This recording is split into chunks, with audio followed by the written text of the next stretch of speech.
Hello student, कैसे हैं आप। देखिए, आज का हमारा टॉपिक जो मैंने लिया है आपको क्लियर करने के लिए वो है डेसिमल्स के ऊपर। डेसिमल्स जिन्हें क्या बोलते हैं, दशमलव। मैंने नोटिस किया है कि हालांकि डेसिमल्स का जो चैप्टर वो 6th क्लास से स्टार्ट हो जाता है, लेकिन जो 9th क्लास के बच्चे हैं, 10th क्लास के बच्चे हैं, उनको भी इसमें प्रॉब्लम होती है। वो डेसिमल्स को नहीं कर पाते कि इनको सॉल्व, मतलब मल्टीप्लिकेशन में डेसिमल्स कैसे लगाना है या डिवीजन में डेसिमल्स को कैसे सॉल्व करना है ना। तो डेसिमल्स में बच्चे घबराते हैं, उनमें उनके इश्यूज होते हैं। तो देखिए, एक चीज मैं आपको बताता हूँ। जैसे मान लो फॉर एग्जांपल 3 4 5 6 है। मान लो इसको हम 100 से डिवाइड करते हैं। मैं आपको बेसिक 3 4 चीजें समझाऊंगा, उसी में आपको क्लियर हो जाएगा।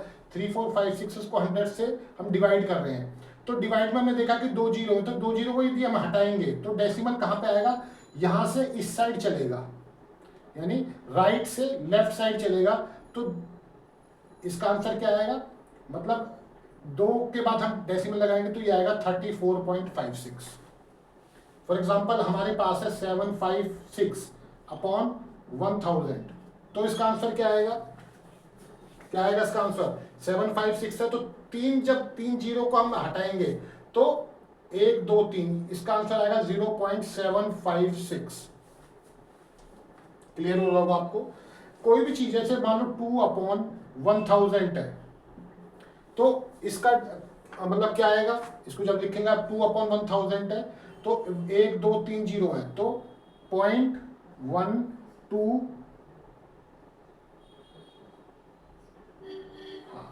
तो इसका आंसर क्या आएगा 0.002। ये इसका डिवाइड करने पर आएगा इसका।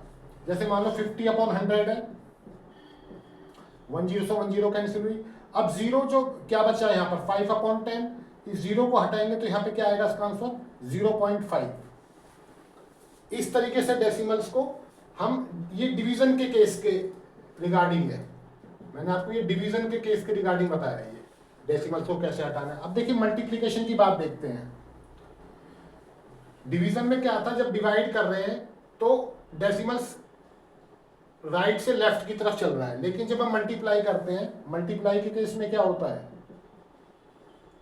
मान लो 345 इंटू 100, मान लो 3.45 ले लो, चलो 3.45 इंटू 10 कर रहे हैं, तो एक जीरो से जब मल्टीप्लाई होती है डेसिमल कहाँ पे होगा, इस तरफ चलेगा, जितनी जीरो है उतना।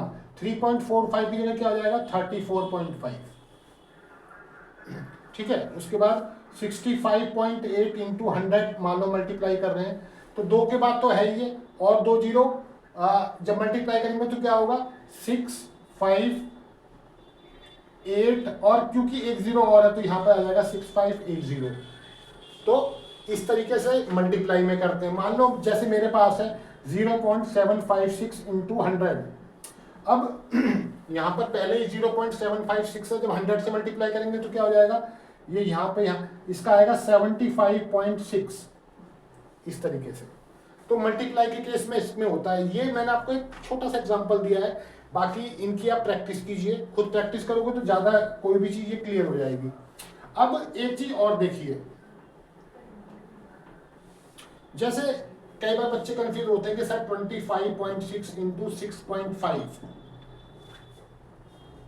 में मल्टीप्लाई करना है, तो क्या डेसिमल कहाँ लगाएंगे। देखो सिंपल सा है कि जैसे 25.6 इंटू 6.5 है, तो आप पहले 256 इंटू 6.5 की 65 की मल्टीप्लाई कीजिए, और मान लो मल्टीप्लाई करने पर, मैं मल्टीप्लाई नहीं कर रहा हूं, मैं आपको बता रहा हूं।